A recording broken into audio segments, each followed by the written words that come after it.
Today we're reviewing a hand from a 200k buy-in Triton Event in Cyprus and are joining the action in progress where Linus raised pre-flop under the gun, Adrian Mateos flatted from +1, Justin Bonomo 3-bet from the big blind, and Linus called. At our other feature table where we find Lulliger, Mateos, and Bonomo, all from the pro side of the bracket in a three-way affair. Lulliger opened under the gun to 17,000. Picks up 2 customers and a nut flush draw on the 6-5-4 board, which leaves Mateos with an overpair and a gutter.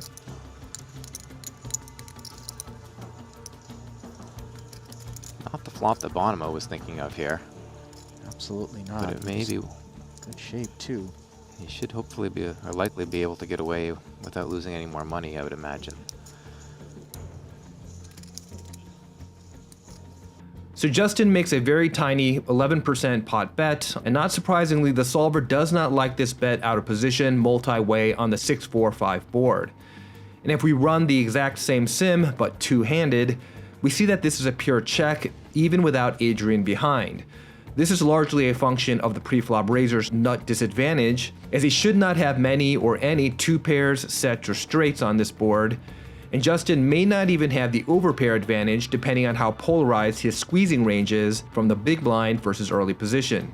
So in the three-way sim, we see that betting with Justin's specific combo without the backdoor flush draw loses significant EV compared to checking, and it's not really clear what this bet is intended to accomplish. He's unlikely to get folds given the size of the bet, and it doesn't seem that he should have much incentive to value bet and grow the pot against 2 in-position callers who should have very strong ranges on this board.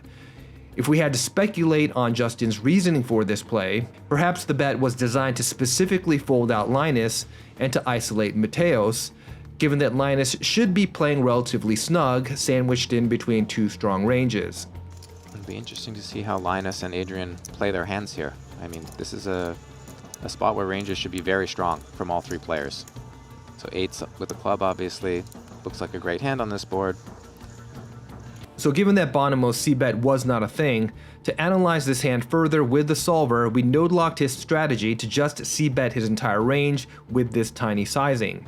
And against that strategy, not surprisingly, the solver does a lot of raising in Linus's shoes, including with ace-queen of clubs 100% of the time. As Lulliger pounces on the modesty. It's an unusual size for sure. I think he's just hoping to clear out some other overcards. Adrian decides to fold, and according to the sim, this is a mistake. Although some pocket 8s fold with the backdoor flush draw to go along with the overpair plus the straight draw, the solver defends and actually prefers to raise. Perhaps given the action before him with the bet plus the raise, Adrian simply decided that the chances of him being behind at least one of the players was very high, so he decided to concede the pot and to seek out a better spot later on in the tournament. Linus can easily have big pairs that he just flatted with pre-flop here, as can Bonomo, of course, betting into 2 players on this board. Interesting to see that Linus did decide to raise the flop here, and it looks like it's going to work out well for him. Not quite yet, though. And with Mateos gone, Bonomo decides to call, whereas the solver folds all ace-king combos other than those with the backdoor flush draw. Although ace-king is a bluff catcher with the ability to hit an ace or king on the turn or river, it does seem like he should have better bluff catchers to defend with in this spot, such as overpairs and flush draws. In the two-way sim, ace-king without a club can defend, but this is against a weaker raising range, as Linus needs to be more cautious against 2 players, including one with position on him. Bonomo, keenly aware of what that 25k looks like, feels compelled to put another 55 in there and take a turn, which is the 4 of diamonds, and his ace-king is in front of Lulliger. It was a very small bet, and they're a very small raise, so Justin just deciding ace-king high, maybe he hits the ace or the king. You know, doesn't have a club in his hand, so it makes this all quite dicey. But I just decided that the price was too good, I guess. And it'll be interesting to see if Linus decides to keep firing here. Does have the option to check back and see if he makes his hand.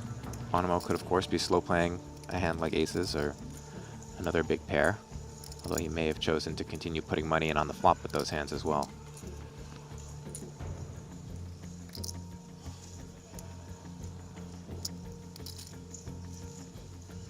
The turn is the 4 of diamonds and it goes check check. Interestingly, the solver actually donk shoves with most of its range in Bonomo's shoes. So what is the impetus for this? Well, although the pre-flop caller appears to retain the nut advantage on this board, that advantage is significantly diminished from the flop, with the 4 reducing the number of sets in Linus's range, and it also counterfeits 6-5 against any overpair. Nut advantage also becomes less important with a shorter SPR, which is now less than 1. So the big blind's remaining overpairs, which comprise most of its range, have an incentive to target the lower overpairs in Linus's range, as well as his flush draws, instead of allowing these hands to check back. So given this, the next question we need to ask is whether in reality Bonomo actually has a shoving range here, or whether he's just checking his entire range after Linus's flop raise. If we assume Bonomo is playing a perfect GTO strategy and does shove some of the time, then Linus's response should be to bet most of the time with ace-queen of clubs. However, if we assume Bonomo just checks range here, which we would guess is more likely the case, then Linus's response should be to check ace-queen of clubs 100% of the time. This is due to Bonomo's checking range being much stronger, since his nutted hands that wanted to shove without the node lock are now forced into this checking line.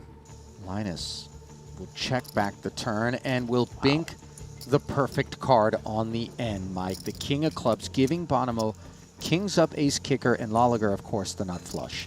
Yeah, absolute disaster for Bonomo here. Be interesting to see if he can get away from this.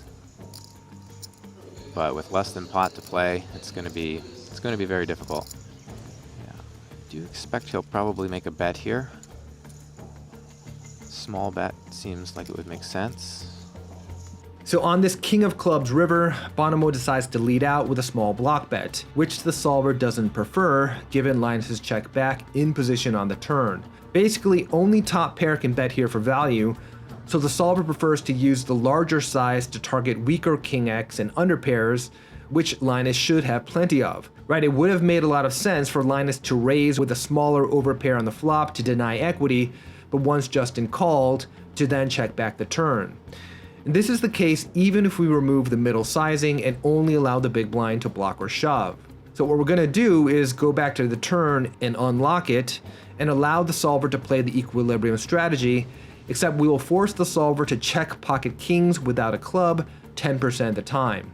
This results in causing Linus to lose many of his king X combos that should have been more inclined to bluff against the weaker checking range of the big blind, and this in turn prompts the big blind to use the smaller sizing on the river. And this is yet another example of just how fragile these sims can be, especially when the ranges are narrow. Justin shouldn't have too many potential bluffs in his range at this point, so just a small bet, trying to make Linus fold a hand like, say, pocket tens, for example. If he did happen to have something that was unpaired here, would make sense. Obviously, he would Oh, wow. not mind calls in Linus. Just flats. Justin taking note of that as well. And what on earth do we attribute the flat call to? So Linus decides to check back, much to Bonomo's surprise, and this appears to be a significant mistake. This is true regardless of the various iterations we try to force the players to play with by the river. And intuitively, this seems to be a clear shove in Linus's shoes as well, since he should only be losing to king-king, some of which may have been inclined to shove the flop. So what on God's green earth is going on here? Well, we can only speculate, but there are a few meta factors that could have impacted this play.